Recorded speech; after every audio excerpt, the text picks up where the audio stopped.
గురుదేవ నా అనుభవాలన్నీ నీకు చెప్పేదని వినుము, చెప్పురా అంటాడు. అంతే. ఇంకా వాడు చెప్తా ఉంటాడు, ఆయన వింటూ ఉంటాడు. వీళ్ళు లేచిపోయి భోంచేసి నిద్రపోతాడు. ఆయనేమో బ్రహ్మస్థితిలో ఉంటాడు. ఇది అందువల్ల ఆ సమారాధ్య మధ్య విచార్య, బుద్ధి చేత విచారించాలి. ఏం విచారిస్తావు? అత విచార కర్తవ్య, ఉన్న వస్తువే కనుక దాన్ని విచారించను. ఏమిటా విచారం? జిజ్ఞాస. ఏమిటా జిజ్ఞాస? జిజ్ఞాసో ఆత్మవస్తున.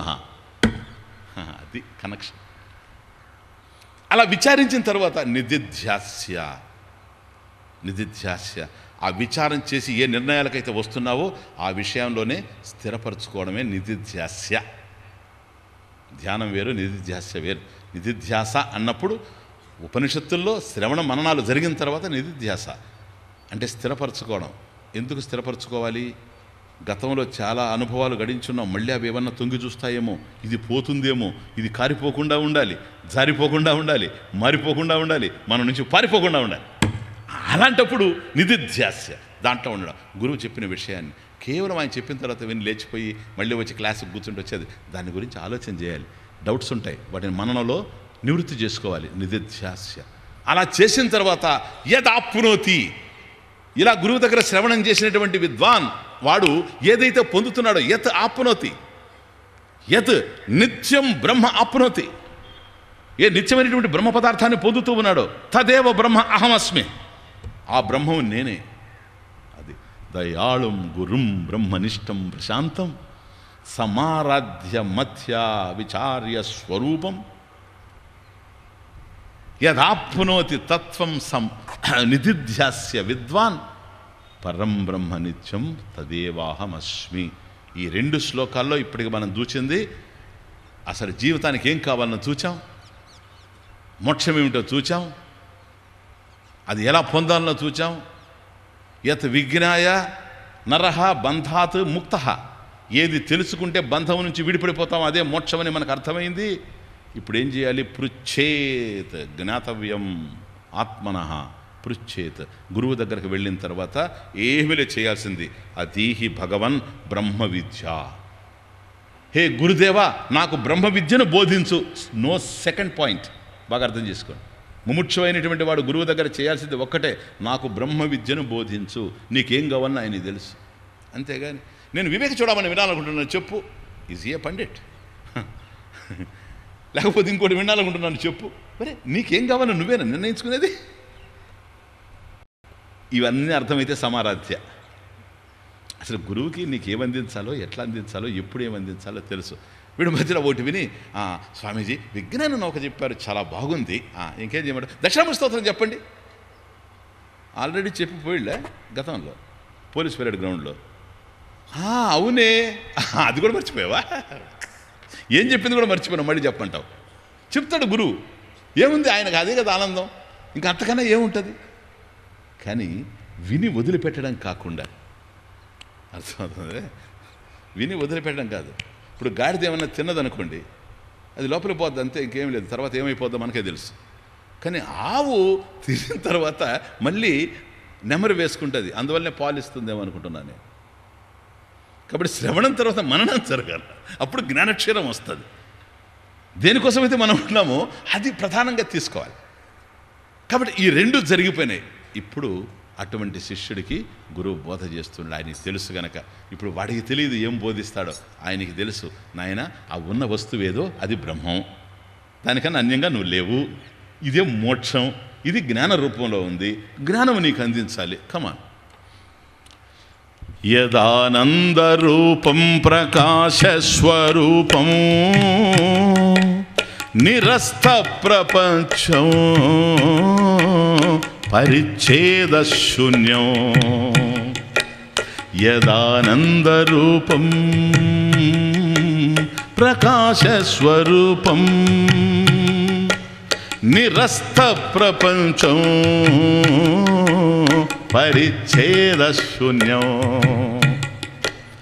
అహం బ్రహ్మ వృత్యైకగమ్యం తురీయం పరం బ్రహ్మ నిత్యం తదేవాహమస్మి తదేవాహమస్మి పరం బ్రహ్మ నిత్యం తదేవాహమస్మి పరం బ్రహ్మ నిత్యం తదేవాహమస్మి తదేవాహమస్మి తదేవాహమస్మి. యత్ ఆనందరూపం సదానంద స్వరూపం స్వాత్మానందం.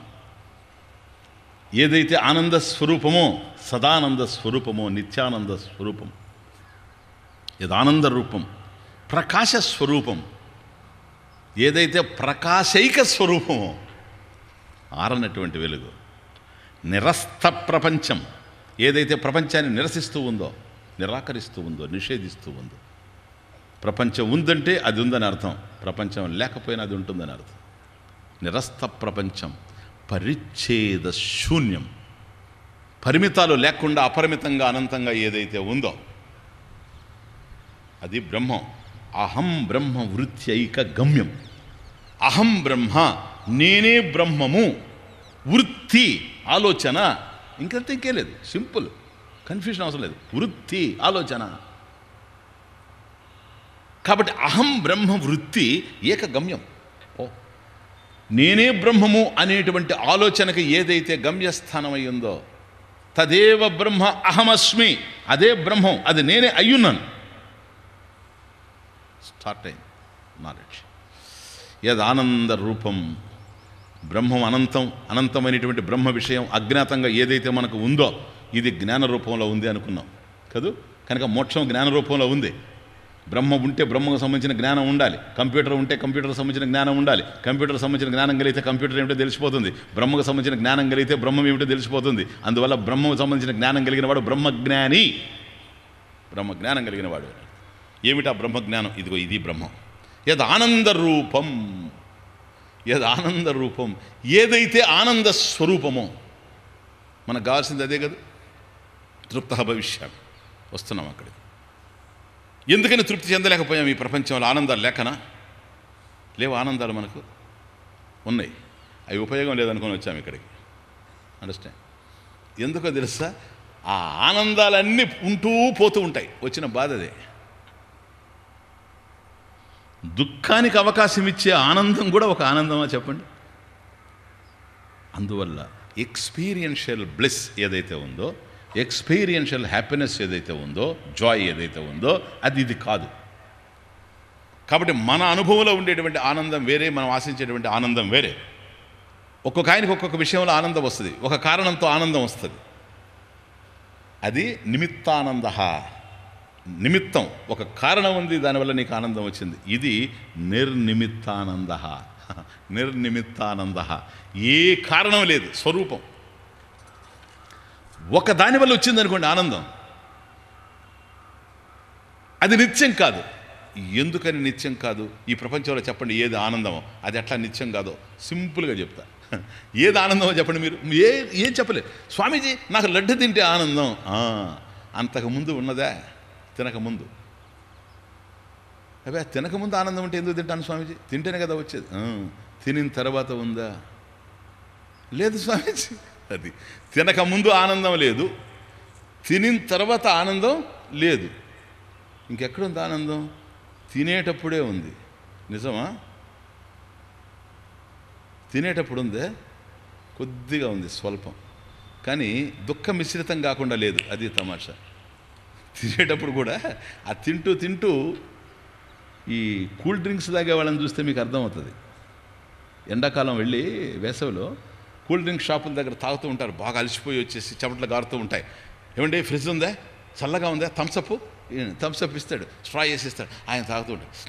అబ్బా, అలా తాగుతూ తాగుతూ మధ్యలో ఏం చేస్తాడు చూడండి, ఇటుంటుంది, తాగుతూ ఉంటాడు మధ్యలో ఇట్టండి. ఇది బ్యూటీ. ఏమిటో తెలుసా? ఎందుకు చూస్తాడో తెలుసా? దీనివల్ల ఆనందం కలుగుతూ ఉంది. ఒకవైపు నాకు ఆనందాన్ని ఇచ్చేది అయిపోతుంది. ఇది సార్, ఇది వ్యవహారం. ఈ ప్రపంచంలో ఎక్కడ మనిషికి ఆనందం కలుగుతూ ఉండినా ఆ కలిగేటప్పుడు కూడా ఏమనుకుంటుంటాడంటే ఇది పోతా ఉంది, ఇది పోతా ఉంది, ఇది పోతా ఉంది, ఇది పోతా ఉంది.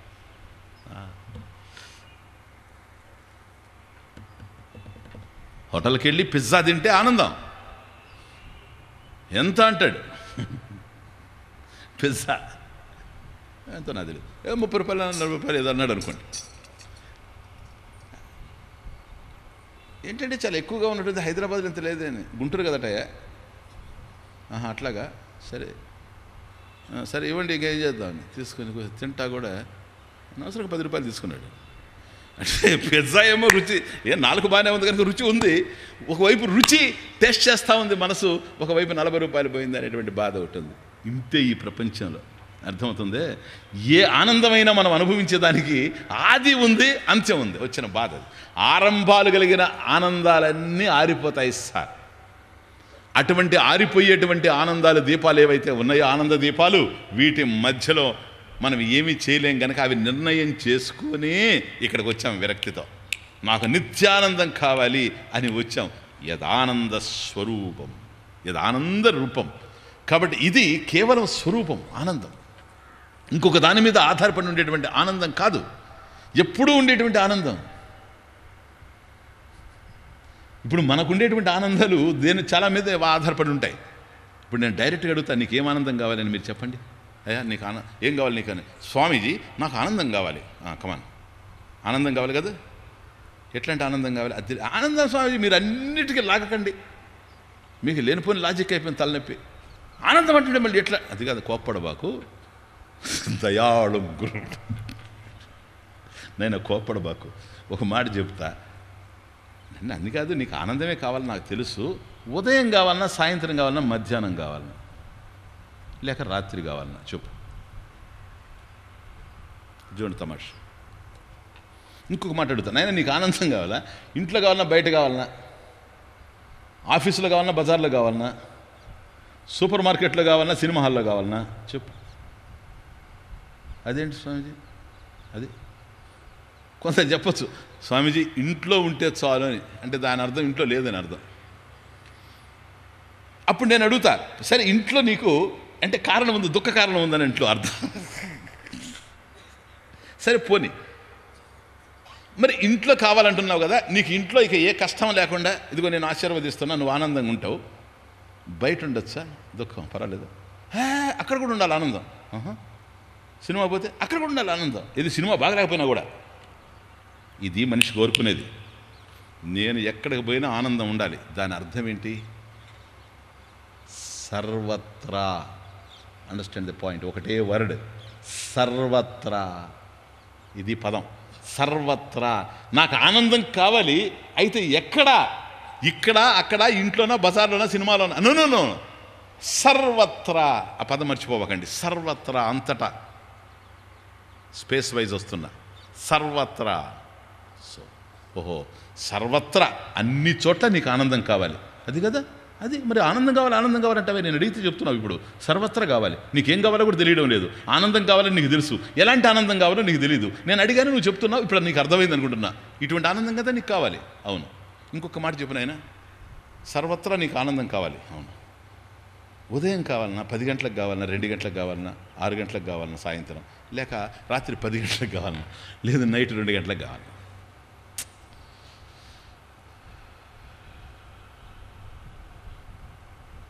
కార్తీక మాసంలో కావాలన్నా, శ్రావణ మాసంలో కావాలన్నా, మాఘమాసంలో కావాలన్నా,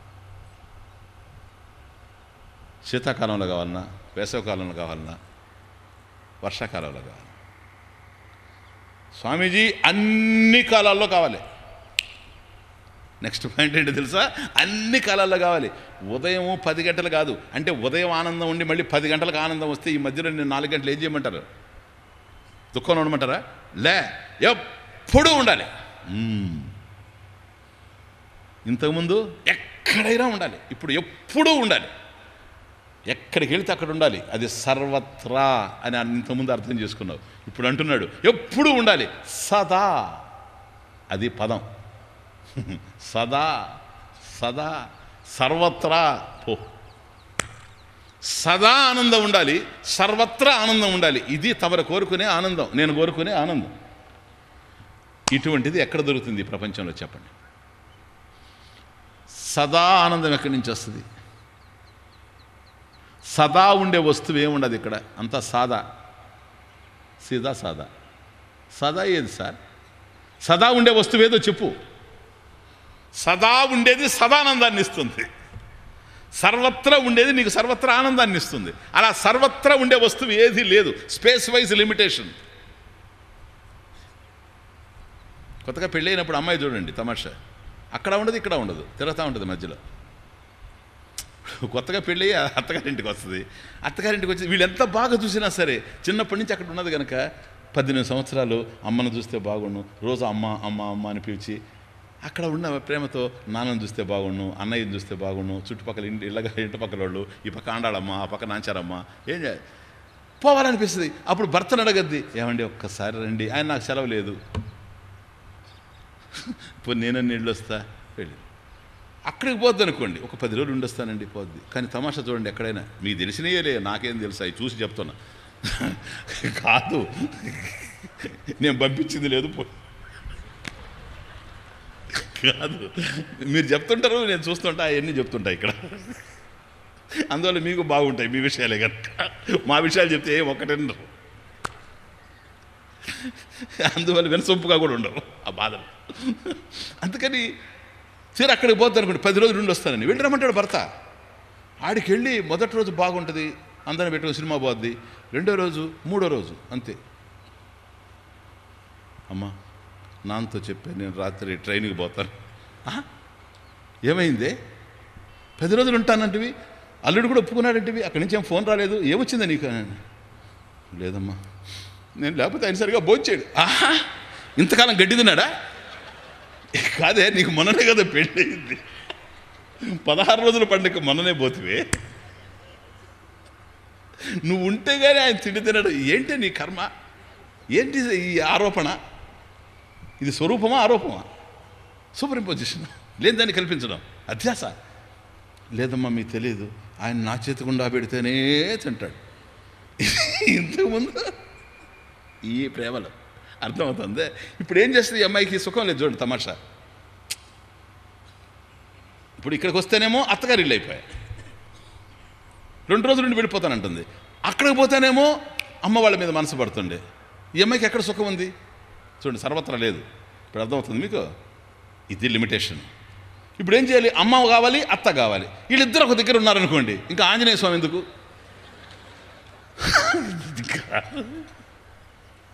ఇప్పుడు అత్త అమ్మ ఇద్దరు కలిసి ఒక చోటు ఉంటే ఇంకా అల్లుడేం కావాలి, వాళ్ళ నానేం కావాలి చెప్పండి? ఆంజనేయ స్వామి అవసరం ఉందంటారా? ఏమో నేను అనుకోవడం లేదు. అందుకని ఇక్కడున్న సుఖం లేదు, అక్కడున్న సుఖం లేదు. ఇవి పరిమితాలంటే జీవితంలో, ఇవి పరిమితాలంటే జీవితంలో. మాకు కూడా ఉండే ఈ అనుభవాలు.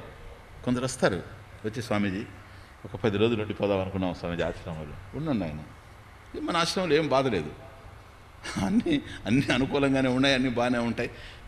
నేను ఆశ్రమంలో కిచెన్కి కూడా నేను క్లియర్ ఇన్స్ట్రక్షన్స్ ఇస్తాను, ఎందుకంటే చిన్నప్పటి నుంచి బాగా తిరిగినాను కనుక ఆశ్రమాన్ని నేను చూసి నాకు చాలా అనుభవం ఉంది. అందువల్ల వాళ్ళకి చెప్తా, మీరు ఉప్పు లేకుండా, ఉప్పు వేయకూడదు, కారం వేయకూడదు, ఉల్లిపాయ వేయకూడదు, ఇవన్నీ పెట్టుకోబాకండి. ఎందుకంటే లేక వాళ్ళు వస్తారు, మీరు ఉప్పు లేకుండా పెట్టి వాళ్ళు నీరసం అయిపోయి నేను చెప్తుంటే వాళ్ళు తోకతా, ఇవన్నీ వచ్చు. దానివల్ల మోక్షం రాదులే, మీరు కానివ్వండి. సాత్వికాహారమే మన ఆశ్రమంలో దిగే, రుచికరంగానే పెట్టండి అని. ఆశ్రమం రుచికరంగానే ఉంటుంది, అన్నీ బాగానే ఉంటాయి, హాయిగా ఉంటుంది. బృందావనం లాంటిది హైదరాబాద్ ఆశ్రమం అంటే చిన్న విషయంగా చూసే ఉంటారు మీరు. మరి అంత ఆనందంగా ఉండే ఆశ్రమంలో ఏమీ కొరత లేదు. 2 రోజులు ఉంటారు, 3వ రోజు వచ్చి వెళ్ళొస్తాం సార్. నాయనా మీకు ఏమన్నా బాధ కలిగిందా? అదే ఇక్కడ బాధ ఉంటే ఇంకేముండదు స్వామి. మరి ఇప్పుడు బాధపడ్డానికే పోయేది, 10 రోజులు ఉంటాను వచ్చావు కదా. ఏం లేదు స్వామిజీ, మా చిన్నోడి మీద పడింది మనసు. ఆ చిన్నోడు మనసే నేను వద్దనేది. చిన్న మనసు, పెద్ద మనసు చేసుకోవాలి ఇక్కడికి వచ్చి, మళ్ళీ చిన్న మనసు వెళ్ళిపోతున్నా. ఎందుకంటే పాపం నో వీ కెన్ అండర్స్టాండ్, ఉంటాయి ఆ ప్రేమలు. దీని వెనక కూడా ఆనందమేముంది? ఆత్మనస్తు కామాయ చిన్న ప్రియం భవతి. కాబట్టి ఎవడైనా మన కోసమే. కానీ వచ్చిన బాధ ఏంటంటే ప్రతి చోట ఇలా ఆనందాన్ని వెతకడం, గుండెలు పగలగొట్టుకోవడం, సంయోగాలు వియోగాలు. కనుక ఒక ప్రదేశానికి పరిమితం కాకుండా, అర్థమవుతుంది, ఒక కాలానికి పరిమితం కాకుండా ఉండేటువంటి ఆనందం ఏదో అది ఒక చోట ఉండి ఒక చోట లేనిది కావడానికి అవకాశం లేదు, అంతటా ఉండేదై ఉండాలి. ఒక కాలంలో ఉండి మరొక కాలంలో లేకుండా ఉండేది కాదు, అంతటా ఉండేది, అన్ని కాలాల్లో ఉండేదై ఉండాలి. కాలము ఉంటే ఇది ఉంది, కాలము లేకపోయినా ఇది ఉంది. నువ్వు మేలుకోనుంటే నీ కాలం తెలుస్తుంది. స్వప్నానికి పోతే స్వప్న కాలం వేరే, కానీ సుషుప్తికి గనక పోయావా గాఢ నిద్రలో నీకు ఏమీ తెలియదు. ఏమీ నీకు తెలియకపోయినా ఆ ఉండేది ఏదో ఉండడం వల్లనే నిద్ర లేస్తాడు మనిషి. కాలం లేకపోయినా, దేశం లేకపోయినా, ఎక్కడ పడుకున్నావు కూడా మనకు తెలియదు, కానీ నిద్ర లేచినప్పుడు అర్థమవుతుంది ఇక్కడ పడుకున్నానా అని. కాబట్టి కాలాలు దేశాలు జాగ్రత్త స్వప్నాల్లో కనిపిస్తున్నాయి, కానీ సుషుప్తిలో తెలియడం లేదు. ఇవన్నీ లేకపోయినా అది ఉంది, ఇవి ఉండడానికి, ఇవి ఉన్నప్పుడు అది ఉంది, ఇవి లేకపోయినా అది ఉంది. అది ఆనంద స్వరూపం. ఇంకొక దాని మీద ఆధారపడకుండా ఉండేటువంటి ఆనందం. ఈ ఆనందమే అందరం కోరుకునేది, ఈ ఆనందమే. అందువల్ల పిల్లవాడికి కూడా ఆనందరావు అని పేరు పెడతాడు. పిల్లవాడికి ఆనందరావు. తమాషా చూడండి, నాకు ఆనందం అనే పదం వస్తే ఇది జ్ఞాపకం వస్తుంటుంది. పిల్లవాడికి ఆనందరావు అని పెడతారు. వాడు ఏడుస్తుంటాడు, విడిపోయి మరి ఆనందం ఏడవకురా, ఏడ్చే ఆనందం ఒక ఆనందం. అది తమాషా. పిల్లవాడిని మనం ఆనందాన్ని పెట్టుకున్నా వాడు ఏడుస్తూనే ఉంటాడు. అందువల్ల కనీసం ఏడవకుండా ఉంటారేమోనని స్వాముల వాళ్ళకి అంత ఆనందాన్ని పెట్టేది. లేకపోతే మామూలు పెట్టుకో, స్వామి అయ్యాడంటే ఆనందం ఉంటుంది, పక్కన ఉంటుంది. వివేకానంద, విమలానంద, నిర్మలానంద, విరహానంద, సుందర చైతన్య ఆనంద. ఎందుకని ఆనందంగా ఉంటాడని.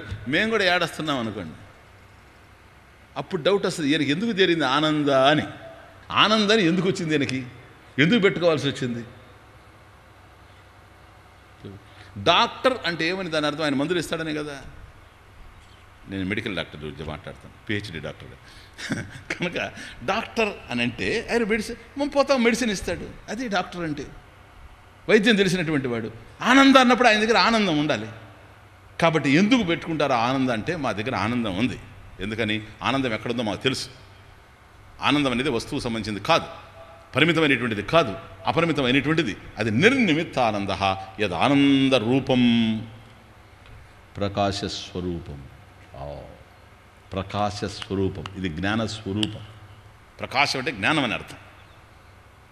కాబట్టి ఆనందరూపంగా ఉండేటువంటిది ప్రకాశస్వరూపం. Next point, యదానందరూపం ప్రకాశస్వరూపం.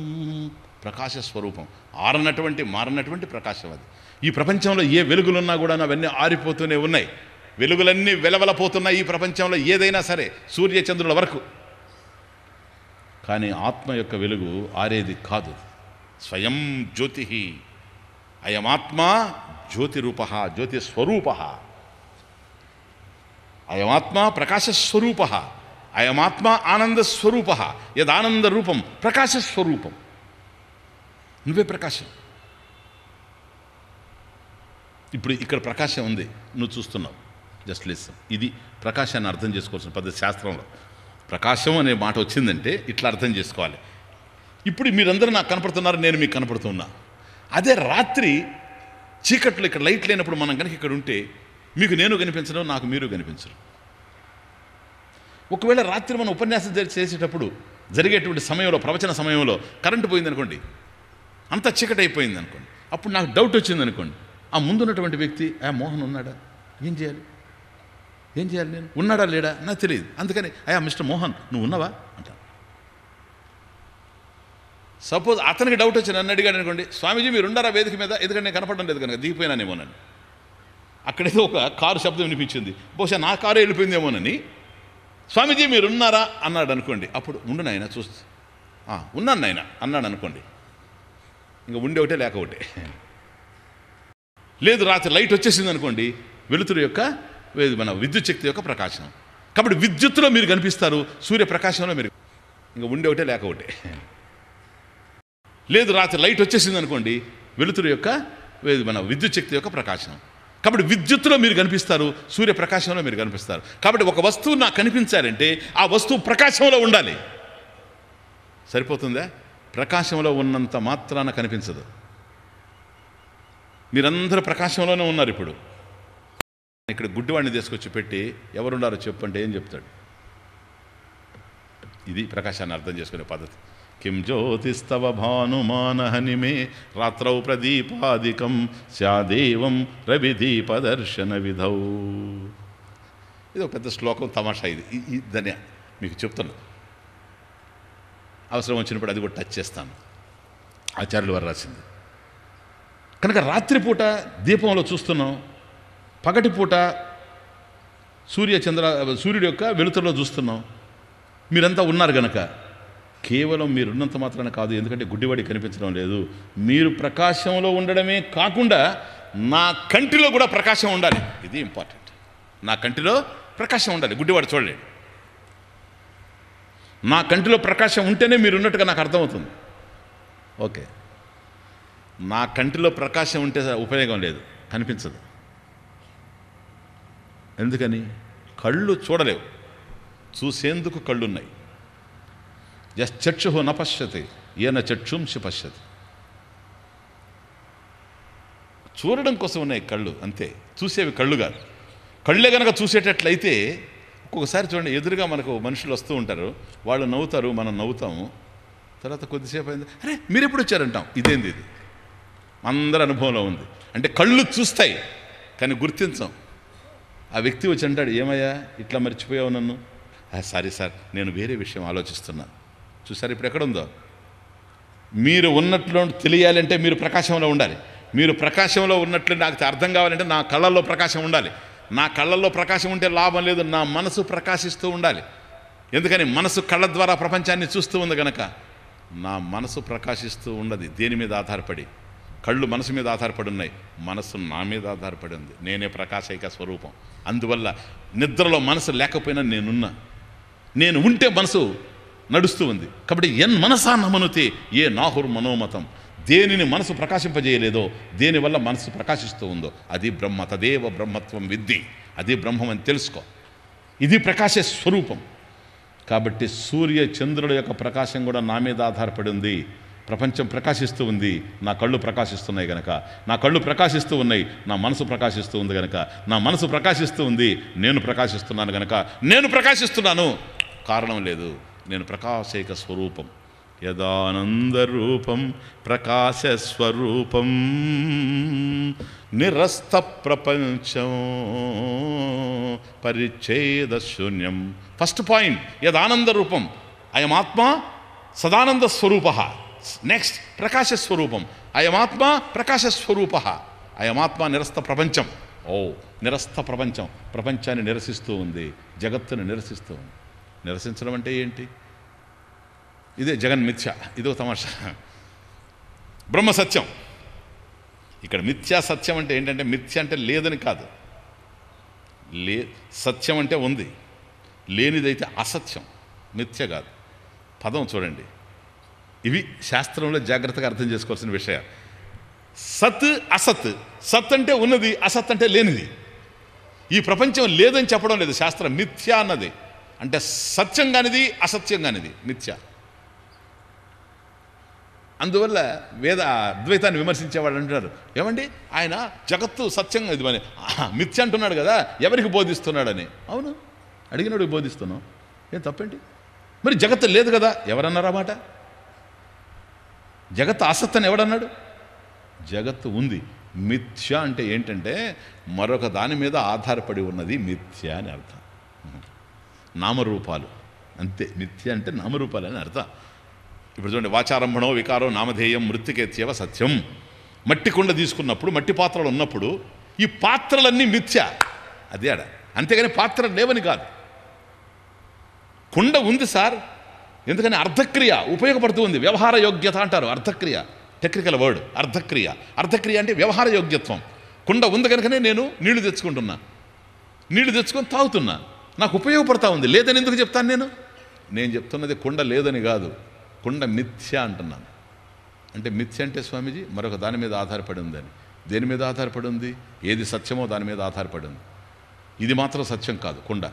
ఎందుకని? సత్యం అంటే ఎప్పుడూ ఉండాలి. యదస్తి తత్ సత్యం. ఈ కుండ తయారు కాకముందు కుండ లేదు, కుండ పగిలిన తర్వాత కుండ ఉండబోదు. మధ్యలో ఉంది, రూపంగా ఉంది. కుండ తయారు కాకముందు ఉన్నది మృత్తిక, మట్టి. కుండ పగిలిన తర్వాత, కుంభం భంగమైన తర్వాత కూడా ఉండేది మట్టి, మృత్తిక. ఇది నామరూపాలు. ఇలా వచ్చింది కనుక కొండ అన్నాం, అలా పోయింది కనుక కూజ అన్నాం. నామరూపాలతో ఉంది. నామరూపాలు తయారు కాకముందు వస్తువు ఉంది, మట్టి. నామరూపాలు వచ్చినప్పుడు కూడా మట్టే ఉంది. కుండలో ఉండేది కూడా మట్టే. కుండ కాకముందు ఉన్నది మట్టే, కుండలో ఉండేది మట్టే, కుండ భగ్నమైన తర్వాత కూడాను ఉండేది మట్టే. 3 కాలాలందు ఉండేది మట్టే. అది సత్యం. మృత్తికేత్యవ సత్యం. ఏ ప్రపంచం సత్యం కాదు, అసత్యం అని చెప్పలేదు శాస్త్రం. మిథ్య అన్నది అంటే ఉంది. బ్రహ్మాశ్రయ, బ్రహ్మము మీద ఆధారపడి ఉంది. మట్టి మీద ఆధారపడి, ప్లీజ్ సాయంకాలం చూస్తాం సృష్టి వచ్చినప్పుడు, మట్టి మీద ఆధారపడి కుండలు ఎట్లాగైతే ఉన్నవో, మట్టి పాత్రలో ఉన్నవో, మట్టి పాత్రలో ఉన్నది కూడాను ఎట్లాగైతే మట్టేనో, పాత్రలు పోయిన తర్వాత పాత్ర పోయింది కానీ మట్టి ఎక్కడికి పోలేదు. వస్తువు అట్లాగే ఉంది, సద్వస్తువు. ఇప్పుడు కుండ పగిలిపోయింది అంటాడు, ఆ పదం అట్లా ఉండదు. కుండ పగిలిపోయింది, కుండ పగిలిపోయింది అనేది కరెక్ట్ పదం కాదు. యాడికి పోయింది అక్కడే ఉంది కదా. పగిలింది అంతవరకు ఓకే. మనం ఏమంటామంటే కుండ పగిలిపోయిందండి.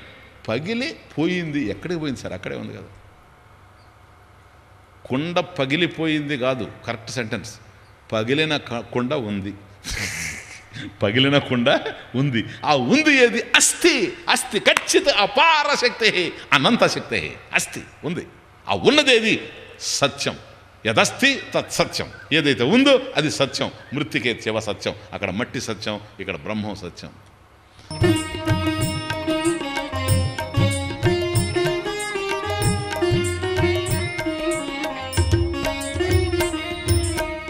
నదులు ఉన్నవి, ఉన్నవి గిరులు, నరులు మృగాలు, వనములు తరువులు. నదులు ఉన్నవి, ఉన్నవి గిరులు, నరులు మృగాలు, వనములు తరువులు. ఉన్నవన్నీ పోయిన నాడు మిగిలినదేదో సత్యమదే. ఉన్నవన్నీ పోయిన నాడు మిగిలినదేదో సత్యమదే. అన్ని పోయినా ఉండును దైవము, అతని స్మరణమే శుభకరము. అన్ని పోయినా ఉండును దైవము, అతని స్మరణమే శుభకరము. రామ రామ జయ రాజా రామ, రామ రామ జయ సీతారామ. రామ రామ జయ రాజా రామ, రామ రామ జయ సీతారాం.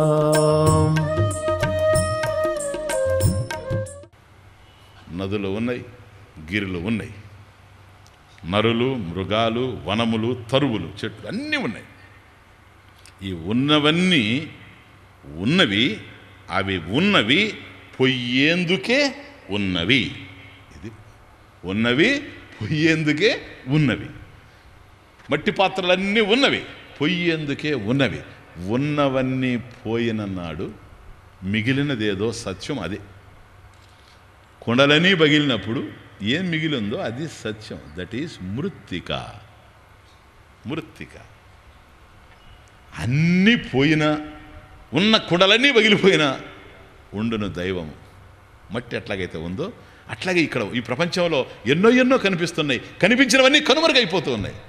కానీ దైవం ఎక్కడ కనుమరుగు కాదు. అతని స్మరణమే శుభకరం. అది ఎప్పుడు ఉండేది ఏదో అది శివం, మంగళకరం, శుభకరం. నిరస్త ప్రపంచం ఇప్పుడు అర్థమవుతుంది.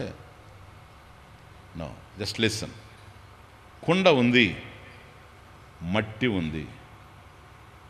కుండ ఉన్నప్పుడు మట్టి ఉందా లేదా? అందులో కుండలో మట్టి ఉందా లేదా?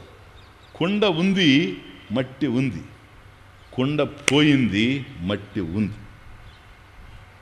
ప్రపంచం ఉంది, పరమాత్మ ఉన్నాడు. ప్రపంచం లేదు, పరమాత్మ ఉంటాడు. నిరస్త ప్రపంచం. క్లియర్?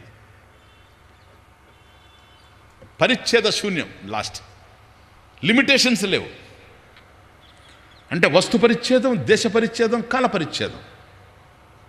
ఇక్కడ ఉండేటువంటి వస్తువు ఈ ప్రదేశంలో ఉండే వస్తువు ఆ ప్రదేశంలో దొరకదు. ఆ కాలంలో ఉండేటువంటి వస్తువు ఈ కాలంలో దొరకదు.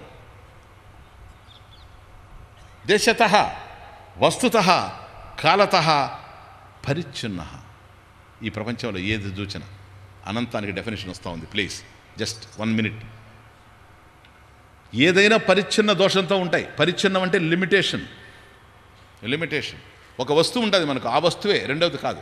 అందువల్ల ఆ వస్తువు పూర్ణానందాన్ని ఇవ్వదు. చూడండి, ఎక్కడైనా చూడండి, ఈవెన్ ఒక పండగ చేసుకున్నా కూడాను ఆ పండుగలో కూడా ఒక వెలుతుంటుంది.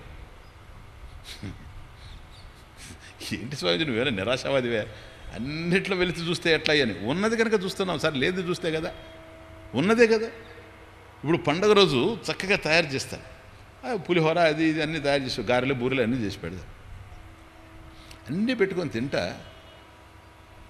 మీరు చూడండి, ఎక్కడైనా చూడండి, మీ దగ్గర ఉన్నవే చెప్తున్నాడు, మనం వినేటి తింటా ఉంటాడు. ఆవిడని అంటాడు, బా అసలు బూరిని ఇలాగ ఎవరు చేయలేరు, నాకు అందుకని నువ్వంటే చాలా ఇష్టం భార్యతో. ఆవిడంటది, నీ ముఖంలో ఈరోజు ఇష్టం అంటావు, రేపు కష్టం అంటావు, బాగుంటే పొగుడుతావు, లేనప్పుడు తిడతావు, నీ కథ నాకెందుకు తెలియదు. మనసులో ఏదోలేండి చేశానులేండి, నా అది కాదు, అసలు బూరి నీతో మించి చేసేవాళ్ళే లేరు అని తింటా ఉంటాడు. ఇది బాగుంది, అది బాగుంది, అదృష్టం బాగుంది, ఆ రోజు అన్నీ బాగుండాయి. అన్నీ తింటూ మధ్యలో అంటాడు, క్యారెట్ హల్వా అయితే ఇంకా బాగుండేది, ఈసారి దీపావళి రోజు మనం లేదు శ్రీరామనవమి వస్తుంది కదా, క్యారెట్ హల్వా చేసుకుందాం. ఇన్ని తింటుండవి. క్యారెట్ హల్వా ఎందుకు వచ్చిందా ఇప్పుడు? ఎందుకో తెలుసా? బాగా చూడండి, ఎక్కడ ఆనందం వస్తూ ఉంటుందో అక్కడే కామ్గా ఒక అంతర్వాహిని, ఒక వెలితి నడుస్తూ ఉంటుంది. అంటే ఇప్పుడు ఏంటి, ఇప్పుడు ఆయన పూర్ణంగా ఉండాడంటారా? లే, తృప్త భవిష్యామి. చూడండి అక్కడ ఉన్నది, అక్కడ ఇప్పుడు నిత్యతృప్తుడు కాదు అతను. ఆ క్యారెట్ హల్వా కూడా వస్తే నిత్యతృప్తి. ఇవన్నీ ఉండినా ఇవన్నీ తింటూ క్యారెట్ హల్వా ఉంటే బాగుండు అని అనుకున్నాను అనుకోండి. క్యారెట్ హల్వా పెట్టామనుకోండి, చాలా బాగుంది. పాయసం కనుక ఉంటే చాలా బాగుంది. మజ్జిగ వేసి పెరుగు అయితే బాగుండు. పెరుగు వేసామనుకోండి, గడ్డ పెరుగు అయితే బాగుండు. గడ్డ పెరుగు వేసామనుకోండి, ఎర్రగా ఉంటే. ఇదంతా ఏంటో తెలుసా?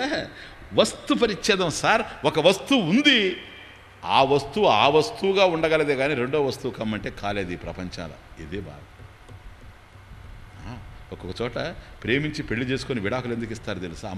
అమ్మాయికి పిల్లలు పుట్టలేదంటాడు. ఏం చేస్తారు? ఆమె భార్యగా ఉండగలదు కానీ పిల్లలు కలగలేదంటే ఆమె చేతిలో ఏముంది? పిల్లలు కలగడం, పిల్లలు లేకుండా పోవడం మన చేతిలో ఉంటే గవర్నమెంట్ అందరికీ పిల్లలు లేకుండా పోగాక అంటుంది. మళ్ళీ ఫ్యామిలీ ప్లానింగ్ ఎందుకు? మన చేతిలో లేని వ్యవహారం అది. లేనివన్నీ మన చేతిలో పెట్టుకుంటే యాతన పడాల్సి వస్తుంది.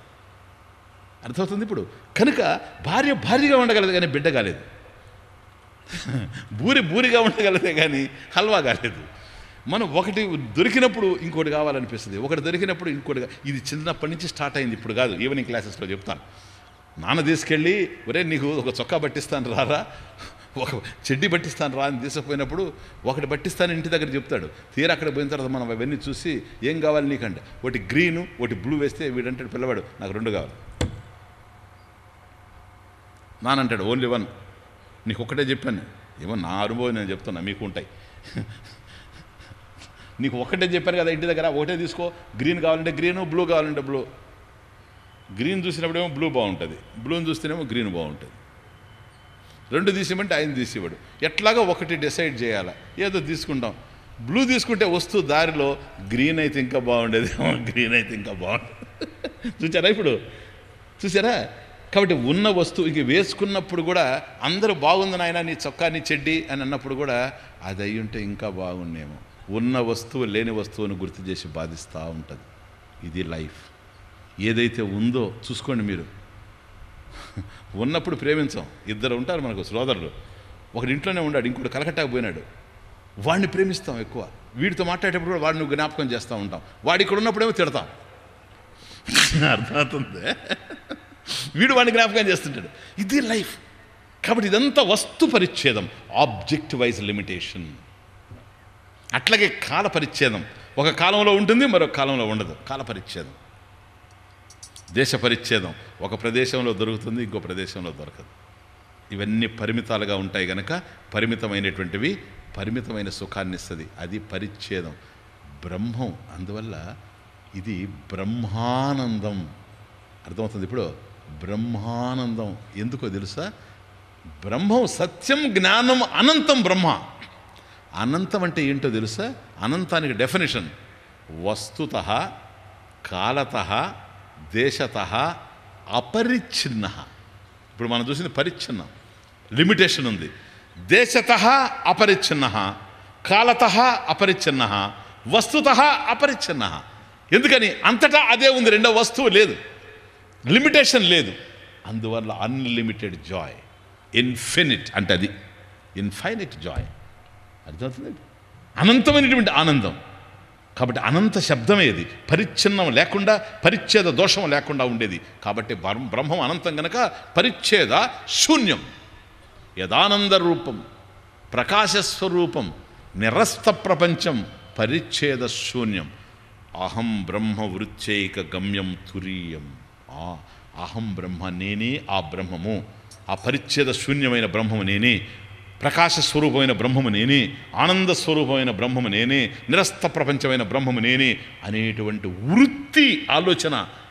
ఆ వృత్తి అంటే ఏమిటి? నేనే బ్రహ్మము అనేటువంటి వృత్తి, జ్ఞాన వృత్తి. దాన్ని జ్ఞాన వృత్తి అంటారు. జ్ఞాన వృత్తి మనసులో కలుగుతుంది. అసలు విషయం ఇది.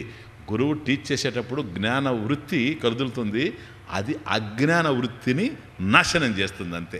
ఆ తర్వాత జ్ఞానము అజ్ఞానము రెండు ఉండవు, నువ్వే ఉంటావు. అజ్ఞాన కలుషం జీవం జ్ఞానాభ్యాసాత్ వినిర్మలం కృత్వా జ్ఞానం స్వయం నశ్చేత్ జలం కథక రేణువత్. క్లియర్. జ్ఞానం అనేది కూడా వృత్తి. నేను బ్రహ్మము అనేది కూడా వృత్తి. ఇంతకుముందు నేను జీవుణ్ణి, అది వృత్తి. ఈ బ్రహ్మ వృత్తి వచ్చిన తర్వాత జీవుడు అనేటువంటి వృత్తిని పోగొడుతుంది.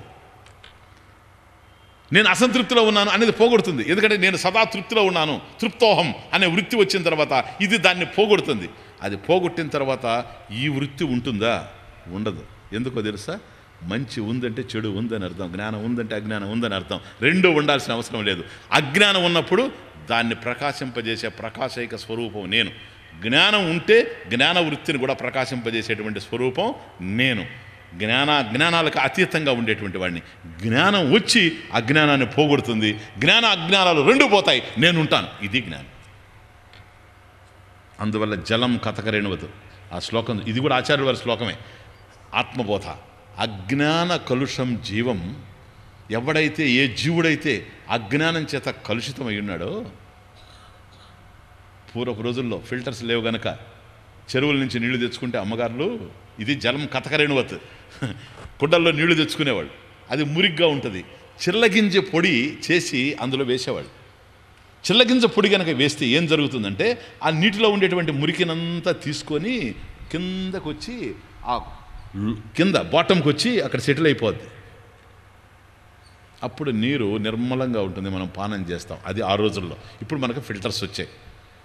అజ్ఞాన కలుషం జీవం జ్ఞానాభ్యాసాత్, ఈ జ్ఞాన వృత్తి వల్ల వినిర్మలం కృత్వా, దాన్ని నిర్మలంగా చేసేస్తుంది. ఆ తర్వాత జ్ఞానం స్వయం నశ్యత్, ఆ జ్ఞానం కూడా పోతుంది. ఎలాగూ జలం కథకరేణువత్, నీళ్లలో చిల్లగింజ పొడిలాగా. నీళ్లలో పడినటువంటి చిల్లగింజ పొడి నీళ్ళల్లో ఉండేటువంటి మురికినంతా కిందకి తీసుకెళ్ళి నీళ్ళని వినిర్మలం చేస్తుంది. మురికి కిందకు పోతుంది, ఆ మురికిని తొలగించిన చిల్లగింజ పొడి కూడా లోపల. అజ్ఞానము పోతుంది జ్ఞానవృత్తి ద్వారా. ఆ తర్వాత జ్ఞానవృత్తి కూడా ఉండాల్సిన అవసరం లేదు, నీవే ఉంటావు. అహం బ్రహ్మాస్మి తదేవాహమస్మి. పరం బ్రహ్మ నిత్యం, నిత్యం పరం బ్రహ్మ, తత్ పరం బ్రహ్మ అహం ఏవా, నేనే అస్మి అయి ఉన్నాను. ప్లీజ్ జస్ట్ ఫస్ట్ శ్లోకంలో ఆ అనంతమైనటువంటి బ్రహ్మస్వరూపం ఎట్లా ఉందో వివరించుకుంటూ వచ్చారు. నెక్స్ట్ శ్లోక రేపు చూద్దాం. ఓం పూర్ణమదః పూర్ణమిదం పూర్ణాత్ పూర్ణముదచ్యతే పూర్ణస్య పూర్ణమాదాయ పూర్ణమేవావశిష్యతే. ఓం శాంతి శాంతి శాంతి.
ఓ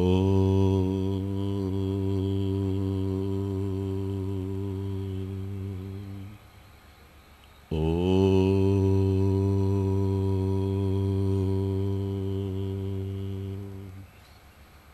ఓ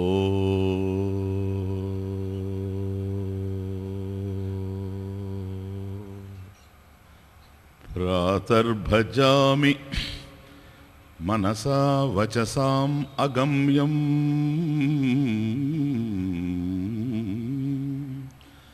వాచో విభాంతి నిఖిలా యదనుగ్రహేణ యన్నేతి నేతి వచనైః నిగమా అవోచుః తం దేవదేవం అజమచ్యుతమహురగ్ర్యయం ఈశ్వరో గురురాత్మేతి మూర్తిభేద విభాగినే వ్యోమవత్ వ్యాప్తదేహాయ దక్షిణామూర్తయే నమః. శృతిస్మృతిపురాణానాం ఆలయం కరుణాలయం నమామి భగవత్పాదం శంకరం లోకశంకరం. ఓ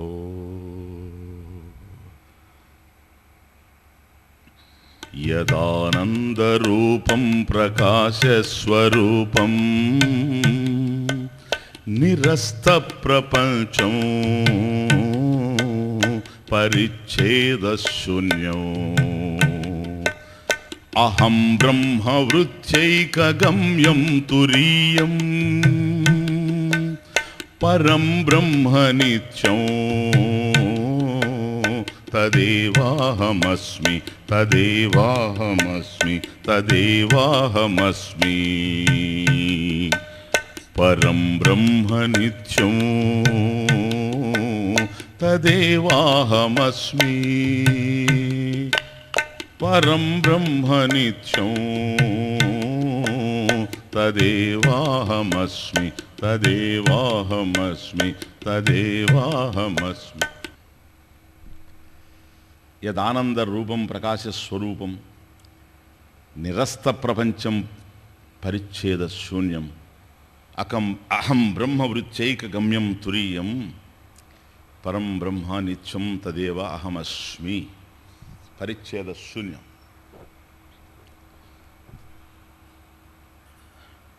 పరిమితమైనటువంటి మనుగడలు ఈ ప్రపంచంలో ఏవైతే ఉన్నవో వీటన్నిటికన్నా భిన్నంగా అతీతంగా ఒక సత్యాన్ని నిన్న చూచాం. అదే ఆత్మ అని తెలుసుకున్నాం. దేశ పరిచ్ఛేదం, కాల పరిచ్ఛేదం, వస్తు పరిచ్ఛేదం కాకుండా ఈ పరిచ్ఛేదాలకు భిన్నంగా ఇవి ఉన్నవి అంటే ఈ వస్తు ప్రపంచం దానికి ఆధారంగా ఉంటూ అవి లేకపోయినా ఏదైతే ఉందో అటువంటి ఆత్మస్వరూపాన్ని నిన్న చూచాం. అది అఖండైక రసాత్మకం. అఖండైక రసాత్మకం అంటే ఒక ఆనంద స్వరూపం, ఏదో ఆనంద రూపం. అది రసాత్మకం. రసం అంటే ఆనందం కాబట్టి రసాత్మకం ఆనందం. ఈ ప్రపంచంలో మనకు అనేకమైనటువంటి ఆనందాలు తెలుస్తూ ఉన్నాయి, కానీ ఇది ఆత్మానందం. ఏది ఆనంద రూపం అన్నప్పుడు స్వరూపతః దీన్ని మనం అర్థం చేసుకున్నది వేరు. ఇక్కడ ఏవైతే సుఖాలు ఉన్నవో ఇవి ఒక కారణంగా మనకు సుఖాలు అందుతూ ఉన్నాయి. అందువల్ల వాటిని నైమిత్తిక సుఖాలు అన్నాం. ఒక నిమిత్తం ఉంది. ఇది ఈ ఆనందం నైమిత్తిక ఆనందం కాదు, నిర్నిమిత్తానంద. ఏ ఒక్క కారణం లేకుండా స్వరూపంగా ఉంది. తనే ఆనంద స్వరూపం. సుఖప్రదం కాదు, సుఖమే తాను. ఆనందదాయకం కాదు, ఆనందమే తాను. See the difference. అది ఆనందాన్ని ఇస్తూ ఉంది, ఇంకోటి పుచ్చుకుంటున్నాడు కాదు. అదే ఆనంద స్వరూపం, పుచ్చుకోవడానికి ఏం లేదు. సుఖప్రదం కాదు, అది సుఖమే. ఆనందదాయకం కాదు, అది ఆనందమే. అందువల్ల ఈ ఆనంద స్వరూపం పెరిగేది కాదు, తరిగేది కాదు. కనుక ప్రపంచంలో మనకు కలిగేటువంటి ఆనందం ఏదైతే ఉందో, ఎక్స్పీరియన్షియల్ హ్యాపీనెస్, మనం అనుభవించేటువంటిది ఏదైతే ఉందో ఇది పెరుగుతూ ఉంది, తరుగుతూ ఉంది. ఇప్పుడు నాకు సుఖం చాలా పెరిగింది అంటాడు, ఆ సుఖం కాస్త తరిగింది అంటాడు. కాబట్టి ఈ పెరుగుదల తరుగుదల ఎక్కడైతే ఉందో ఇది పరిమితమైనటువంటి సుఖం. అట్లా కాకుండా పెరిగేది కాదు, తరిగేది కాదు, పూర్ణం. ఎక్కడైతే పెరుగుదల ఉందో అక్కడ తరుగుదల ఉందని అర్థం. ఈ పెరగడం తరగడం ఏదైతే ఉందో ఇది పరిచ్ఛేదం, మళ్ళీ లిమిటేషన్. కాబట్టి అది పెరిగినప్పుడు తాత్కాలికంగా ఆనందాన్ని పొందుతాం, అది తరిగినప్పుడు మళ్ళీ కృంగుతూ ఉంటాం. ఇలా పొంగడం కృంగడం జరుగుతూ ఉంది. కాబట్టి అందులో పూర్ణత్వం లేదు, తాత్కాలికమైనటువంటి ఆనందం కలుగుతుంది. మనం కోరుకునేటువంటిది నిత్య తృప్తి, తృప్త భవిష్యామి, అక్కడికే వస్తుంది. కనుక అటువంటిది ఈ పెరిగేటువంటి తరిగేటువంటి ఆనందాల్లో లభ్యమయ్యేందుకు అవకాశం లేదు కనుక అలా కానిది కావాలి. ఈ అనుభవాల్లో మనకు ఏదైతే సుఖం దొరుకుతూ ఉందో అల్పంగా స్వల్పంగా, ఇది పరిచ్ఛేదంతో కూడున్నది, పరిచ్ఛిన్నంగా ఉంది. దేశత కాలత వస్తుత, ఒక కాలంలో ఉండేది ఒక కాలంలో ఉండదు, ఒక దేశంలో ఉండేది మరొక దేశంలో ఉండదు, ఒక వస్తువుగా ఉండేది మరొక వస్తువుగా ఉండదు. కనుక ఇది ఎప్పుడు పైగా పరిణామం చెందుతూ ఉంటుంది, మార్పు చెందుతూ ఉంటుంది. మార్పు చెందేటువంటి వస్తువుల మధ్య నుంచి మనకు వచ్చేటువంటి సుఖం మారుతూ ఉంటుంది. ఈ మారేటువంటి సుఖాల మధ్య మారనటువంటి నిత్య తృప్తి లభ్యమయ్యేందుకు అవకాశం లేదు. కనుక ఈ అనుభవాల కన్నా భిన్నంగా ఉండేటువంటి దాన్ని నిన్న చూచాం. ఇది ఆనంద రూపం, ఇది స్వరూప అనుభూతి, నాట్ అనుభవము. ఇదొక్కటి క్లారిఫై చేసుకోండి. నెక్స్ట్, అనుభవం కాదు, అనుభూతి. అనుభవము అన్నప్పుడు చాలా దెబ్బతగిలింది. చిన్న పదం, ఒక్క పదం కూడా నువ్వు జాగ్రత్తగా మనం వాడకపోతే అది ఎక్కడికో తీసుకుపోద్ది. శాస్త్రంలో అందరూ అంటూ ఉంటారు, మాకు ఆత్మానుభవం కలగాలండి అని. కొందరు అంటుంటారు, నేను శాస్త్రం చదువుతున్నా కానీ నాకు అనుభవం లేదండి. అనుభవం అవసరమే లేదు, బాగా అర్థం చేసుకోండి. అనుభవం అనేటువంటిది అవసరమే లేదు. అనుభవం కాదు, మనిషికి కావాల్సింది జ్ఞానం, not the experience, the knowledge of your experience. Already you are experiencing that. నువ్వు ఎవరు? నువ్వు ఆత్మవే. నువ్వు మరొకటి అయితే కదా. అనుభవం నీకు ఇప్పుడు ఉంది, నీవు ఆత్మవే. నేను ఆత్మను అనేటువంటి జ్ఞానము లేదు, అనుభవం కాదు, జ్ఞానము లేదు. అందువల్ల అనుభవం అనేటువంటి మాట తప్పు. అనుభవము అంటే ఏంటో తెలుసా? భవము అంటే పుట్టుక, అది రెండు పదాలు. అది అనుభవం అనేది it's not one word. Experience అంటే వన్ వర్డ్ ఇంగ్లీష్లో, ఇది అలా కాదు. ఇది అనుభవము. భవము అంటే పుట్టుక, అను అంటే తరువాత, ఆఫ్టర్. అర్థమవుతుంది? ఇప్పుడు అనుభవము తరువాత కలిగేది. ఇప్పుడు నేనున్నాను, నాకు అనుభవం కలుగుతుంది. నువ్వు లడ్డు తిన్నావు, తీయగా ఉంది స్వామీజీ అన్నావు, అది అనుభవం. స్వామీజీకి చలిగా ఉంది నాకన్నా అనుభవం. భవము పుట్టుక, అను తరువాత, నువ్వు ఉన్నావు తర్వాత కలిగేటువంటిది అనుభవం. ఆత్మ అట్లా కలుగుతుందా చెప్పండి? నువ్వే ఆత్మ, నీ తరువాత పుట్టేది కాదు, నీకు కలిగేటువంటిది కాదు, తరువాత కలిగేది కాదు. తరువాత కలిగేది నైమిత్తికమైనటువంటి సుఖాలు. నీవే ఆత్మము గనక అనుభవం కాదు ఇది, అనుభవం నీకు ఉంది ఇప్పుడే. ఎందుకని? అహమస్మి, నేనున్నానంటున్నావు, అది ఆత్మే. అదే మనం ఇప్పుడు విశ్లేషణ చేస్తున్నాం. ఆ అహమస్మి, తదేవ అహమస్మి, పరం బ్రహ్మ నిత్యం, తదేవ అహమస్మి. ఆ పరబ్రహ్మ స్వరూపమే నేనయ్యున్నాను, తదేవ అహమస్మి. అహమస్మి, నేను ఉన్నానని తెలుసు. తెలియందేంటి? అహం బ్రహ్మ అస్మి. అదేడా, అహం బ్రహ్మ అస్మి, అహం బ్రహ్మాస్మి. నేను బ్రహ్మముగా తెలియడం లేదు, నేనుగా తెలుసు. కనుక నాకు కావాల్సింది ఏంటంటే, నేను తెలుసుకోవడం వల్ల నేనేదో తయారై రావడం కాదు, ఉన్నదే తెలియాలి, ఉన్నదే తెలియాలి. నేను బ్రహ్మముగానే ఉన్నాను, దీనికి సంబంధించినటువంటి జ్ఞానం లేదు. జ్ఞానం లేనప్పుడు అజ్ఞానం ఉంది, అజ్ఞానం ఉన్నప్పుడు అధ్యాస కలుగుతుంది, అధ్యాస వల్ల దుఃఖం కలుగుతుంది. ఇది తమాషా. కాబట్టి దుఃఖం పోవాలి అని అంటే అధ్యాస పోవాలి, సూపర్ ఇంపోజిషన్. అధ్యాస పోవాలంటే అజ్ఞానం పోవాలి, అజ్ఞానం పోవాలంటే జ్ఞానం కలగాలి. ఇది ప్రధానమైనటువంటి విషయం, అంతేగాని అనుభవం కాదు. బాగా అర్థం చేసుకోండి. చాలామంది 190 మంది వాడుతున్నారు ఈ పదం. నాకు అనుభవం లేదు, నాకు అనుభవం. నీకు అనుభవం వద్దు సార్, అనుభవం ఉంది, దానికి సంబంధించిన జ్ఞానం లేదు. అర్థమవుతుందా ఇప్పుడు? కాబట్టి ఈ ప్రపంచం ఏదైతే ఉందో ఇది ఉంది. ఈ ప్రపంచానికి ఆధారంగా పరమేశ్వర చైతన్యం ఉంది. క్లియర్. ప్రపంచం ఉంది, పరమాత్మ ఉన్నాడు. ప్రపంచం మారుతూ ఉంది, పరమాత్మ మారడం లేదు. ప్రపంచం లేకుండా పోతుంది, పరమాత్మ లేకుండా పోడు. ఈ దేహం ఉంది, ఆత్మ ఉంది. దేహం మారుతూ ఉంది, ఆత్మ మారడం లేదు. అందుకని చిన్నప్పుడు అహం, మధ్యలో అహం, పెళ్ళైనప్పుడు షష్ఠి పూర్తిలో అహం, కదిలిపోయేటప్పుడు కూడా అహం. అహమస్మి, అహమస్మి, అహమస్మి. అది ఎక్కడ మారడం లేదు, కామన్, సామాన్యంగా ఉంది. నేనున్నాను అని పిల్లవాడు చెప్తున్నాడు. అదే పిల్లవాడు యుక్త వయసుకు వచ్చిన తర్వాత నేనున్నానని చెబుతున్నాడు. వాడే పెళ్ళైన తర్వాత నేనున్నానని చెబుతున్నాడు, వాడికి పిల్లలు కలిగిన తర్వాత నేనున్నానంటున్నాడు, మనవళ్ళు కలిగిన తర్వాత నేనున్నానంటున్నాడు, ముసలాడైన తర్వాత నేనున్నానంటున్నాడు, చనిపోయేటప్పుడు కూడా నేనున్నానంట. కనుక అహమస్మి నేనున్నాను అనేది ఎప్పుడూ ఉంది. కానీ ఈ దేహం అది కాదు. ఎందుకని చిన్నపిల్లవాడికి ఉన్న దేహం మధ్యలో లేదు, మధ్యలో ఉన్న దేహం చివరిలో లేదు. పళ్ళు ఒకప్పుడు ఉన్నాయి, దంతాలు మళ్ళీ పోతూ ఉన్నాయి, దంతశూన్యం. దంతాలు పోయినంత మాత్రాన తను పోవడం లేదు. అహమస్మి నేనున్నాను. కనుక ఇవన్నీ మార్పు చెందుతూ ఉంటే ఈ మార్పులకు ఆధారంగా ఏదైతే ఉందో అది మార్పు చెందకుండా ఉంది, ఇవి పోయినా అది ఉంది. క్లియర్. యదజ్ఞానతో భాతి విశ్వం సమస్తం యదజ్ఞానతో భాతి విశ్వం సమస్తం వినష్టంచ సద్యో యదాత్మ ప్రబోధే మనోవాగతీతం విశుద్ధం విముక్తం పరం బ్రహ్మ నిత్యం తదేవాహమస్మి తదేవాహమస్మి పరం బ్రహ్మ నిత్యం తదేవాహమస్మి పరం బ్రహ్మ నిత్యం తదేవాహమస్మి తదేవాహమస్మి తదేవాహమస్మి. యత్ అజ్ఞానతః దేని యొక్క అజ్ఞానం వల్ల, అంటే దేని యొక్క జ్ఞానం లేకపోవడం వల్ల, విశ్వం సమస్తం భాతి ఈ సమస్తమైనటువంటి ప్రపంచం తెలుస్తూ ఉందో, ఏది తెలియకపోవడం వల్ల అది అజ్ఞానతః, దేనికి సంబంధించిన జ్ఞానం లేకపోవడం వల్ల, యత్ అజ్ఞానతః దేని యొక్క అజ్ఞానం వలన, అంటే దేని యొక్క జ్ఞానం లేకపోవడం వలన ఈ ప్రపంచం తెలుస్తూ ఉందో, సమస్తం విశ్వం భాతి.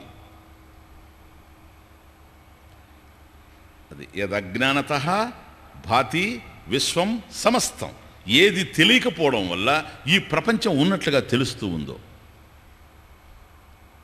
వినష్టం చ సద్యో యదాత్మ ప్రబోధే, వినష్టం నశించిపోవడం, సద్య వెంటనే అడ్వాన్స్, టైమే లేదు ఇక. యత్ ఆత్మ ప్రబోధే, ఏ ఆత్మ యొక్క జ్ఞానం వల్ల, ఏ ఆత్మ జ్ఞానం కలగడం వల్ల ఇంతవరకు ఉన్నటువంటి ప్రపంచం నశించిపోవడం జరుగుతూ ఉందో, లేకుండా పోవడం జరుగుతూ ఉందో. Understand the point. దేనికి సంబంధించిన జ్ఞానం మనకు లేకపోవడం వల్ల ఈ ప్రపంచం తెలుస్తూ ఉందో, దేనికి సంబంధించిన జ్ఞానం కలిగితే ఈ ప్రపంచం లేనిదే అవుతూ ఉందో, అది మనోవాగతీతం, మనస్సుకు వాక్కుకు అతీతమైనటువంటిది. విశుద్ధం విశుద్ధమైనటువంటిది, విముక్తం బంధం లేనిటువంటిది, తదేవ బ్రహ్మ అదే బ్రహ్మస్వరూపం, నిత్యం బ్రహ్మ, పరం బ్రహ్మ, నిత్యం పరం బ్రహ్మ, తదేవ తదేవ అహమస్మి, నేను అదే. This the message. A beautiful sloka, please understand.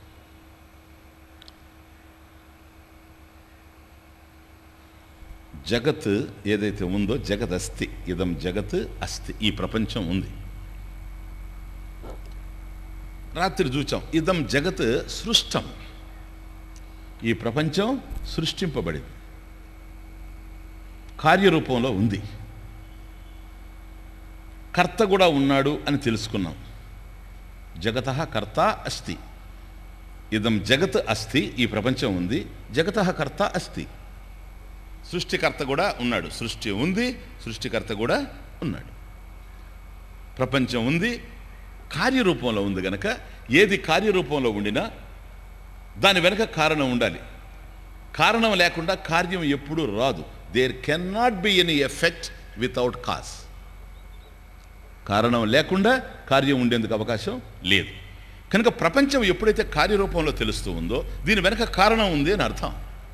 ఎలాగూ ఘటవత్ అయం ఘటః, కుండ ఎప్పుడైతే తెలుస్తూ ఉందో కార్యరూపంలో, దీని వెనుక కారణం ఉంది. ఏమిటా కారణం? మృత్తిక, మట్టి. కాబట్టి మట్టి కారణంగా ఉంది, కుండ కార్యంగా ఉంది. అట్లాగే ఈ జగత్తు కార్యరూపంలో మనకు తెలుస్తూ ఉంది. కాబట్టి కారణం ఉండాలి. అది నిమిత్త కారణమా ఉపాదాన కారణమా అవన్నీ మనం చూచాం నిన్న. అభిన్న నిమిత్త ఉపాదాన కారణంగా పరమేశ్వరుడే ఉన్నాడు అనేటువంటి విషయాన్ని సృష్టికర్త నిన్న చూచాం. సేమ్ అదే కంటిన్యూ అవుతా ఉంది చూడండి, ఇంకా బ్యూటిఫుల్గా. దానికి సంబంధించిన జ్ఞానం మనకు లేకపోవడం వల్ల ఇది ఉన్నట్టుగా కనిపిస్తూ ఉంది. అది తమాషా. కుండ ఉంది అని అన్నప్పుడు కుండ కాదు అక్కడ ఉండేది, మృతికే. మృతిక సత్యం, మృతికే చేవ సత్యం. కుండ అనేటువంటిది కేవలం నామం, రూపం. వాచారంభణో వికారో నామధేయం. కాబట్టి కుండ ఒకటి రూపంలో కనపడుతుంది కనుక, రూపం ఉంది కనుక దానికి నామం. ఇంకొక రూపం ఉన్నప్పుడు వేరే, అది బాణ, ఇది కుండ, అది కూజ అన్నాము నిన్న. కాబట్టి రూపం మారుతూ ఉంది, కాబట్టి దాని యొక్క పేరు కూడా మారుతూ ఉంది. ఆ కుండ తయారు కాకముందు మట్టి ఉంది, కుండ తయారైన తర్వాత మట్టే ఉంది, కుండ పగిలిపోయినా కూడా మట్టే ఉంది. 3 కాలాల్లో ఏదైతే ఉంటుందో అది సత్యం. కాలత్రయేపి తిష్టతి ఇది సత్. 3 కాలాల్లో ఏదైతే ఉంటుందో అది సత్యం. ఈ సత్యానికి సంబంధించిన జ్ఞానం లేనప్పుడు సత్యం కానిది సత్యంగా తెలిసేటువంటి అవకాశాలు ఉంటాయి. ప్లీజ్, సత్యం కానిది ఏదో అది సత్యంగా తెలిసేటువంటి అవకాశం ఉంటుంది. కాబట్టి నిన్న వస్తువును చూసినప్పుడు ఏది కార్యమైనా ఆ కార్యమైనటువంటిది ఏదో దానికి ఉపాదానం ఉండాలి, మెటీరియల్ ఉండాలి. కుండకు మట్టి ఉన్నట్టుగా ఈ ఉపాదానం మట్టి, ఉపాదేయం కుండ. ఉపాదేయములో ఉన్నది ఉపాదానమే, ఉపాదేయంలో ఉన్నది ఉపాదానమే. కుండలో ఉన్నది మట్టే. ఫినిష్, ఇంకేం లేదు. చైన్లో ఉన్నది బంగారే, వస్త్రంలో ఉన్నది దూది. ఎందుకంటే ఇది కారణము, అది కార్యం. శుభ్రంగా తెలుస్తుంది. ఇది ఉపాదానము, అది ఉపాదేయము. ఉపాదేయం ఎప్పుడైతే ఉందో అది అలా కావడానికి కార్యరూపానికి ఉపాదానం కారణంగా ఉండాలి. ఆ ఉపాదానం ఏదో ఇదే ఉపాదేయంలో ఉంటుంది. దానికన్నా వేరుగా ఉండడానికి అవకాశం లేదు. కాబట్టి మృత్కార్యం మృదేవ, మృత్కార్యం మృదేవ. కాబట్టి మట్టి కారణంగా ఏర్పడినటువంటి కార్యం ఏదైతే ఉందో, అవి కుండ కావచ్చు, మరొకటి కావచ్చు, మరొకటి కావచ్చు, మరొకటి కావచ్చు. మృత్ కార్యం అంటే ఆ మృత్ మట్టి కారణంగా ఉండడం వల్ల ఏర్పడిన కార్యం ఏదైతే ఉందో ఆ కార్యం అంటే ఆ వస్తువులన్నీ కూడాను, పాత్రలన్నీ కూడాను మృదేవా, అవి మట్టే కానీ మట్టి కన్నా భిన్నంగా ఉండేందుకు అవకాశం లేదు. సద్బ్రహ్మ కార్యం సకలం సదేవ. సద్బ్రహ్మ కార్యం సకలం సదేవ. కాబట్టి ఈ జగత్ ఎక్కడి నుంచి రావడానికి అవకాశం లేదు. సదేవ సౌమ్య ఇదమగ్ర ఆసీత్ ఏకమేవ అద్వితీయం బ్రహ్మ. ఈ సృష్టికి ముందు పరమేశ్వరుడు ఒక్కడే ఉన్నాడు. సదేవ ఆసీత్ ఇదం అగ్రే సృష్టి ప్రాక్ అని నిన్ను తెలుసుకున్నాం గనక ఏది వచ్చినా తన నుండే రావాలి గనక నిమిత్త కారణం తానే, ఉపాదాన కారణం తానే అని రాత్రి చాలా క్లియర్గా మన డ్రీమ్, మన స్వప్నానికి ఎట్లాగైతే స్వప్నవత్ నిమిత్త ఉపాదాన కారణం మనమే అయి ఉన్నామో, ఈ సృష్టికి భగవంతుడే నిమిత్త కారణం, జ్ఞానం కలిగిన వాడు, భగవంతుడే ఉపాదాన కారణం, మెటీరియల్ కూడాను అని ఎప్పుడైతే నిన్న క్లియర్గా అర్థమైందో, ఈ ప్రపంచం ఏదైతే ఉందో సద్బ్రహ్మ కార్యం. క్లియరా? బ్రహ్మ కారణం, ఇది కార్యం. సద్బ్రహ్మ కార్యం సకలం సదేవ. క్లియర్? కాబట్టి భగవంతుడి నుంచి వచ్చింది కనుక అంతా భగవంతుడే. రెండవది ఉండడానికి అవకాశం లేదు. చాలా జాగ్రత్తగా వినండి. సద్బ్రహ్మ కార్యం సకలం సదైవ. సన్మాత్రమే తత్, సమస్తం అదే. న తతోన్యదస్తి తతః అన్యత్ అస్తి న విద్యతే ఇది నాస్తి న విద్యతే. కాబట్టి దానికన్నా అన్యంగా రెండవ వస్తువు ఉండడానికి అవకాశమే లేదు. మట్టి నుంచి ఎప్పుడైతే కుండ తయారైందో కుండలో ఉన్నదంతా కూడా మట్టే, ఉపాదానమే. కానీ దానికన్నా వేరుగా ఉండడానికి అవకాశం లేనే లేదు. కుండకి ఉపాదానం మట్టి, ఆభరణానికి ఉపాదానం బంగారు కదా. సర్వానికి ఉపాదానం సర్వేశ్వరుడు. క్లియర్? కాబట్టి సర్వ ఉపాదానత్వాత్ బ్రహ్మణః వ్యతిరేకేణ కిమపి నాస్తి. సర్వ ఉపాదానత్వాత్ ఈ సమస్తానికి ఉపాదానం మెటీరియల్ పరమేశ్వరుడు ఎప్పుడైతే ఉన్నాడో ఉపాదాన కారణంగా సర్వ ఉపాదానత్వాత్ బ్రహ్మణ తద్వ్యతిరేకేణ ఆయనకన్నా అన్యంగా వేరుగా కిమపి నాస్తి నా విద్యతే, ఏమీ లేదు ఆయనకన్నా వేరుగా. కాబట్టి ఈ సృష్టి ఏదైతే ఉందో అదంతా పరమేశ్వరుడే కానీ పరమేశ్వరుడి కన్నా అన్యంగా రెండవది ఉండేందుకు అవకాశం లేదు. క్లియర్? స్వామీజీ ఇది మట్టి అని తెలియడం లేదు స్వామీజీ, అందుకనే కుండ అంటున్నావు. వ్యవహార యోగ్యత్వం ఉపయోగించుకోవచ్చు, తప్పులేదు. కానీ అక్కడ ఉండేది కుండ కాదు, సత్యం. కుండ లేదని చెప్పడం లేదు. మళ్ళీ చెప్తున్నాను వినండి, ఇదంతా కన్ఫ్యూజన్. కుండ ఉంది, కుండ లేదని చెప్పడం లేదు. కుండ ఉంది, కానీ ఆడు ఉండేది మట్టి. అక్కడ ఉండేది మట్టి. మృత్తికేత్యవ సత్యం. మట్టి కుండ ఉంది.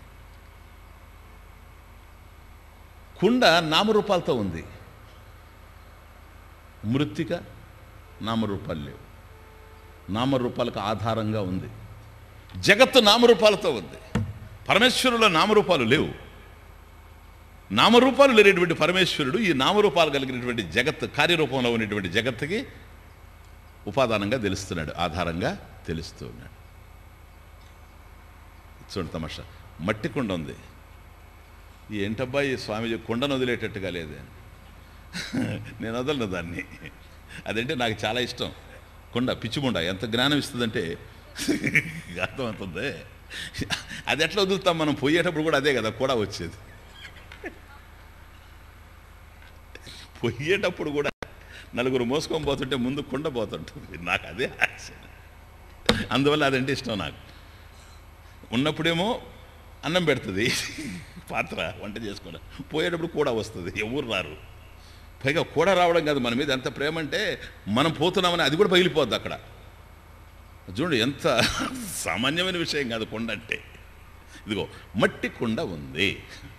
రిలాక్స్ అయ్యారు, అందుకని టెన్షన్ లేకుండా మీకు కొద్దిగా రిలాక్స్ చేశాను, అందుకని నవ్వించాలి. మట్టి కుండ ఉంది. సెంటెన్స్ చూడండి తమాషా, మట్టి కుండ ఉంది. కాన్షియస్గా వాడుతున్నాను ఆ పదం. మట్టి కుండ ఉంది సెంటెన్స్. కుండ ఎక్కడ ఉందో చూడండి, మధ్యలో ఉంది. మట్టి కుండ ఉంది, ఇది వాక్యం, 3 పదాలు. మట్టి కుండ ఉంది. కుండ ఎక్కడుంది? మధ్యలో ఉంది. దాన్ని తీసేయండి, ఏముంటుందో? మట్టి ఉంది. మ్యాథమెటిక్స్. మట్టి కుండ ఉంది, కుండ మధ్యలో ఉంది అంటే మొదట్లో లేదని అర్థం, ఆదిలో. పగిలిన తర్వాత అంత్యంలో లేదని అర్థం. ఆద్యంతముల యందు ఏదైతే లేదో అది మధ్యలో ఉన్నా లేనట్లే. మాండుక్య కారికా భాష్యం, ఆది శంకరాచార్యులు వారు. కోట్ చేయడం లేదు, టైం లేదని. కనుక ఏదైతే ఆదిలో లేదో, ఏదైతే అంతంలో లేదో, ఏదైతే మధ్యలో మాత్రమే ఉందో, మధ్యలో ఉంది కనుక ఆ మధ్యలో ఉన్న దానికి ఆద్యంతాలు ఉన్నాయి. కుండ తయారవడం, కుండ పగిలిపోవడం, అంతేగాని కుండ తయారు కాకముందు ఆదిలో మట్టే ఉంది, కుండ పగిలిపోయిన తర్వాత మట్టే ఉంది. మట్టి కుండ ఉంది, మధ్యలో ఉంది కుండ. కాబట్టి కుండ లేకపోయినా నష్టం లేదు, మట్టి ఉంది. ఇది సత్యం. ఆదిలో ఏదైతే ఉందో, అంత్యంలో ఏదైతే ఉందో అది సత్యం. కాబట్టి 3 పదాలు చూడండి. కుండ మధ్యలో వచ్చింది, తర్వాత ఏముంది? ఉంది. చివరిలో ఉంది. ఉంది అనేది ఎప్పుడు ఉంది? ఉంది, అస్థి అనేది ఎప్పుడు ఉంది? ఏంటా ఎప్పుడు ఉండేది? మొదటిది మట్టి, చివరిలో ఉంది. ఉంది, మట్టి ఉంది. కుండ మధ్యలో వచ్చింది, మధ్యలో వచ్చింది, మధ్యలో పోయింది. మట్టి ఉంది, ఇది సత్యం. కాబట్టి జగత్తు కూడా మధ్యలో వచ్చింది. ఇదం జగత్ అస్థి. సరేనా? అయం జగత్ అస్థి. ఈ ప్రపంచం ఉంది, అది మధ్యలో ఉంది జగత్తు. అయం బ్రహ్మ అస్థి, అస్మి. కాబట్టి బ్రహ్మముగా నేనెప్పుడు ఉన్నాను. అందుకని నిత్యం పరం బ్రహ్మ, నిత్యం నిత్యం ఎప్పుడు ఉండేటువంటిది. తదేవ అహం అస్మి. క్లియర్? కనుక కుండలో మట్టి అక్కడ ఉంటే కుండ అనేది ఆరోపించడం జరిగింది. అధిష్టానంగా ఉండేది మట్టి, అధిష్టానం మట్టి, ఆరోపితం కుండ. కనుక సద్బ్రహ్మ కార్యం సకలం సదైవ సన్మాత్రమేతత్ న తతోన్యదస్తి యదజ్ఞానత భాతి విశ్వం సమస్తం. మట్టి తెలియకుండా ఉన్నంత వరకు కుండగానే ఉంటుంది. మట్టి తెలిస్తే కుండను చూచినప్పుడు కూడా మట్టి అర్థమవుతూ ఉంటుంది. ఒక పాయింట్. వినష్టంచ సద్యో యదాత్మ ప్రబోధే. ఇప్పుడు తమాషా చూడండి. స్వామీజీ చెప్పు. కుండ పెట్టుకొని, స్వామీజీ నేను మట్టిని దర్శించడానికి బద్రీనాథ్ పోతున్నాను స్వామీజీ.